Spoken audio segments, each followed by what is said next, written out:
Te invito a que te suscribas a mi canal y en caso de que ya lo estés, que actives las notificaciones para que no te pierdas los nuevos videos. Solo debes darle clic a la campanita que aparece al lado de suscrito y listo.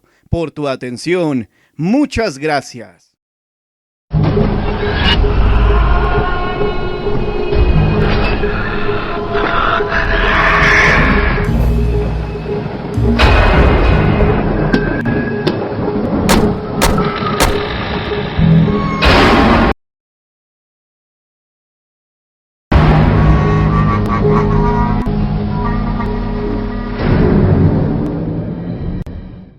Crónicas de un sereno. Las crónicas que siguen fueron escritas en memoria de mis abuelos Elvira y Antonio. Joseph Salex.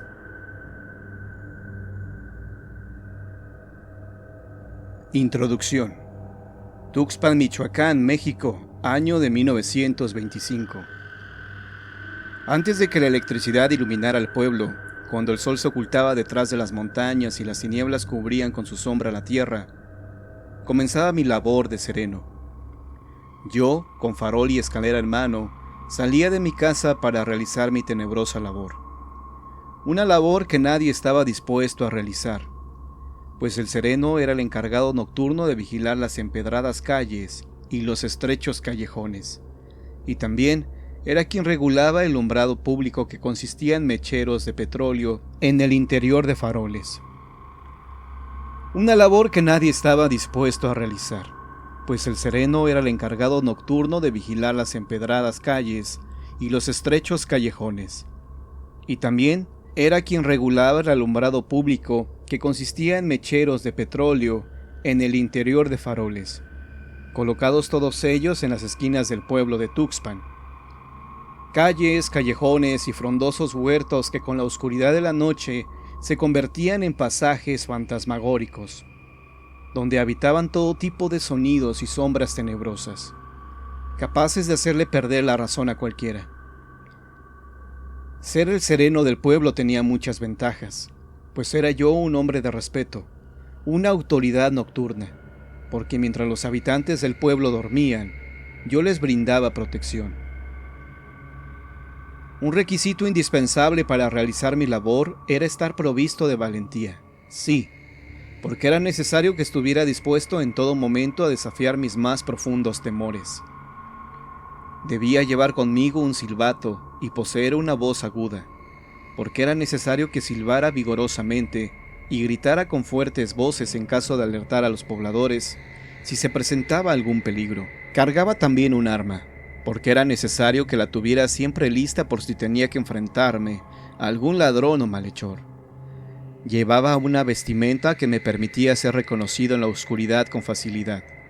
Consistía en un viejo y grueso gabán que me protegía del frío y un sombrero, y cada que el reloj marcaba una hora, yo gritaba con su voz aguda: «Las tantas y todo sereno». De ahí es que proviene el nombre de mi oficio. Durante el tiempo que fui el sereno del pueblo, yo era amigo de la luna y las estrellas, testigo silencioso de un sinfín de historias, cuyas tramas se desarrollaban siempre bajo el manto frío y tenebroso de la noche. Pero las noches ya no son las mismas que antes. Yo tampoco soy lo que fui, uno más de sus habitantes. Hasta hace poco era durante la noche cuando el menor de los sonidos se alimentaba con el silencio y se acrecentaba hasta convertirse en un verdadero monstruo. Pero todo cambió de un día para otro, y esos tiempos para mí terminaron, porque ya no soy más el sereno del pueblo.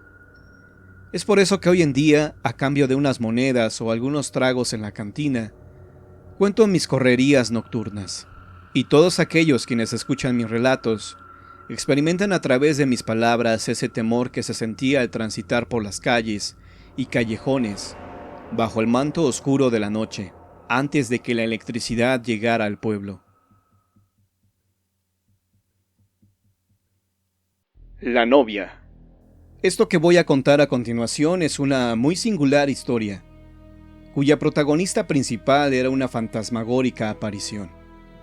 Fue la madrugada del día 2 de noviembre de 1919 cuando la vi por primera vez. Pasaba yo por afuera del templo de Santiago Apóstol, Era la primera hora de aquel día. Recién se había rebasado la medianoche.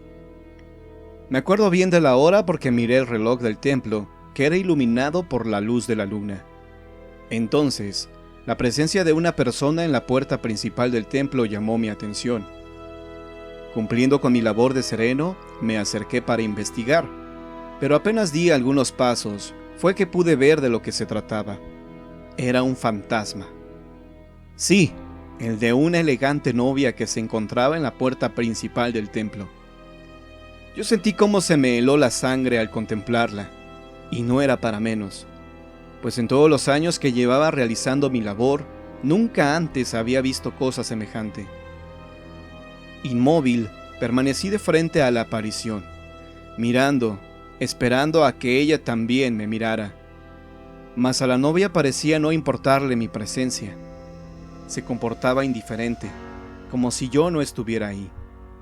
Aquella figura traslúcida de la novia caminaba de un lado a otro, impacientemente, mientras su velo volaba con los fríos vientos que silbaban y movían con violencia las ramas de los árboles del atrio, quebrantando el silencio de la madrugada.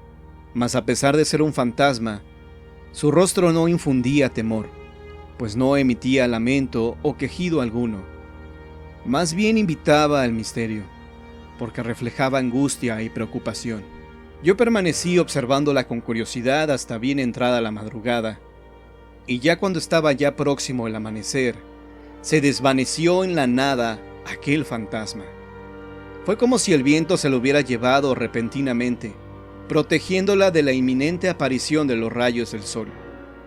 Cantó el gallo y comenzó el amanecer. Entonces el señor cura abrió las puertas del templo, pues estaba próxima a comenzar la misa de las 6. Con la luz del día terminaba mi labor nocturna, por lo que muy pensativo y confundido me dirigí a mi casa. Mientras caminaba, pensaba en la novia que había visto, y entonces fue que recordé una historia y sentí una tremenda lástima por ella. Sí, lástima, porque comprendí que aquella aparición no era otra cosa más que el alma en pena de una mujer joven, cuya muerte había sucedido justo un año atrás. Fue durante la celebración del Día de Muertos del año anterior, el de 1918, cuando tuvo lugar en el pueblo un trágico suceso. Meses antes había una feliz pareja de novios. Se trataba de una joven hermosa y conocida del pueblo, quien paseaba por la plaza y las empedradas calles al lado de su amado proveniente de un pueblo vecino. Se les veía también por las tardes disfrutando de las apacibles aguas del río, dando un paseo sentados sobre una canoa, mirándose el uno al otro mientras pasaban por debajo de uno de los pétreos arcos del puente del General Pueblita. Se les veía también cortando jugosas y frescas limas en las abundantes huertas, así como visitando amistades y asistiendo los domingos a misa. Y como era de esperarse, se llegó el día de la boda para los enamorados. Por cuestiones de fechas, les tocó casarse el día 2 de noviembre, el día de la celebración de los muertos. Los familiares de la novia no estuvieron muy de acuerdo con la fecha del enlace, pero así se había acordado ya con el señor cura. La joven aquel día se levantó temprano, se dio un baño a conciencia y perfumó su cuerpo. Mientras sus hermanas preparaban en la cocina de su casa gran cantidad de arroz y mole para la comida que iban a ofrecer después de la celebración religiosa. Sus hermanos proveían el pulque y aguardiente, y se encargaban de tapizar el piso de la casa con ramas de pino para dar la bienvenida a la nueva pareja. Vigorosas repicaron las campanas del templo de Santiago Apóstol, la primera y segunda llamadas para la celebración religiosa de aquel tan mentado enlace matrimonial. La novia fue ayudada a cambiarse por su madre y se veía radiante. Un peinado que consistía en el cabello finamente entretejido y adornado con azares recién cortados coronaba aquel rostro sonriente, del que irradiaba una felicidad que parecía infinita. De su casa salió la novia acompañada de sus padres y hermanos. Sus hermanas le ayudaban con la parte baja de su vestido blanco entre risas y bromas, para que no se ensuciara. Iban por la calle a toda prisa con el rumbo de la iglesia, mientras las personas salían a contemplar a la dichosa novia, a quien las mujeres lanzaban bendiciones y los hombres deseaban buena vida. Aún no daban la tercera llamada a la misa cuando llegaron a la puerta principal del templo de Santiago Apóstol. Su madre le entregó a la novia un frondoso arreglo de gladiolas blancas que estaría destinado al altar de la Virgen terminada la celebración religiosa. En el interior, las gradas estaban ocupadas con los invitados. Las velas de los altares estaban encendidas. El señor cura se encontraba vistiéndose en la sacristía y los monaguillos preparaban lo necesario para el ritual eclesiástico. Como lo exige la tradición, la novia y sus familiares permanecieron en la entrada de la puerta principal, esperando el arribo del novio con impaciencia. Ahí estaban también los familiares de este, esperando por él. Mas transcurrieron los minutos muy rápido, y del novio no había ninguna noticia. Las campanas anunciaron la tercera llamada, y el novio, que se suponía llegaría puntual y elegante, aún estaba ausente. El señor cura salió a la puerta principal del templo, donde a petición de los familiares de ambos contrayentes, permaneció muy largos minutos esperando. Pero el novio no se hizo presente en la casa de Dios el día de su boda. Y a la novia, esa felicidad infinita que irradiaba su rostro, se le desvaneció a causa el torrente de lágrimas que fluyeron por sus rosadas mejillas. Recargada en la puerta principal del templo de Santiago Apóstol, portando el ramo de gladiolas y llorando en abundancia, fue objeto de las miradas de todos los que se marchaban de la fallida celebración. Como era de esperarse en aquel momento, los comentarios y las murmuraciones hirieron sus oídos, mientras las miradas de lástima y compasión hirieron su conciencia. Y fue por causa del vacío que experimentó en aquel trágico momento que perdió el sentido. Su padre, invadido de nostalgia por la desgracia de su hija, la tomó entre sus brazos y la llevó hasta su casa, mientras sus hermanos enfurecidos iban con pistola en mano en búsqueda del desgraciado que le había arruinado la vida a su hermana. La noticia, como la pólvora encendida, ya había recorrido las empedradas calles del pueblo, y miraban las mujeres y hombres con pena al padre que llevaba en sus brazos a su hija, portando su vestido de novia. Fue recostada en su cama, donde, llevándose las manos a su pecho, palideció su atormentado rostro y dio su último aliento de vida. Sí, se murió de tristeza la novia el día de Todos los Santos.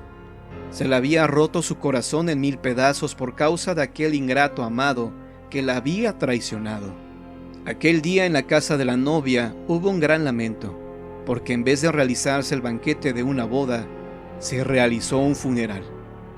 Un funeral doloroso, al cual acudieron casi todos los habitantes del pueblo, quienes no dejaban de mencionar la mala fortuna que le había tocado a la difunta. No fueron pocos los que mencionaron que todo tenía que ver con la fecha escogida para el enlace, pues murmuraban los asistentes al velorio que el día de la celebración a los muertos no era un buen día para casarse. Pobre de la difunta, con su vestido de novia fue velada y sepultada, llevando en sus cadavéricas manos el ramo de gladiolas blancas que estaba destinado a depositar a la imagen de la Virgen en templo. Fue sepultada en el cementerio del pueblo con gran pesar y duelo por sus padres y hermanos, y también acudieron los familiares del novio al sepelio, quienes, pidiendo un sinfín de disculpas por lo sucedido, dijeron no saber nada acerca del paradero del novio desdichado, y lo que decían era la verdad. No era ningún intento por encubrirlo o solaparlo, porque del novio no se supo más en el pueblo. Ni siquiera sus familiares supieron qué fue lo que le sucedió. Mas de la novia sí puedo decirles que su historia no concluyó cuando fue sepultado su cuerpo. Y es que desde entonces, los días 2 de noviembre, durante las noches, se le puede ver en la entrada principal del templo de Santiago Apóstol. Se le ve de pie, vistiendo con elegancia su vestido de novia, impecable, y se le vuela el velo con los fríos y silbantes vientos que imperan en las medias noches de ese mes, mientras espera eternamente a que llegue para desposarla su amado añorado. Han sido muchos quienes han visto a la novia, y como yo, Primero le temen, se erizan sus cabellos, pero después de conocer su historia, sienten por ella mucha compasión. ¿Quién sabe hasta cuándo estará ahí esperando la novia? Tal vez se siga apareciendo, hasta el día que se conozca la verdad de lo que pudo haber sucedido con su amado.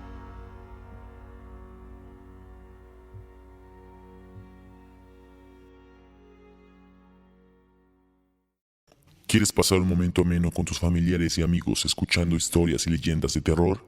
¿O bien conocer más sobre los misterios que acontecen en nuestro mundo? Contrata a John Misterio.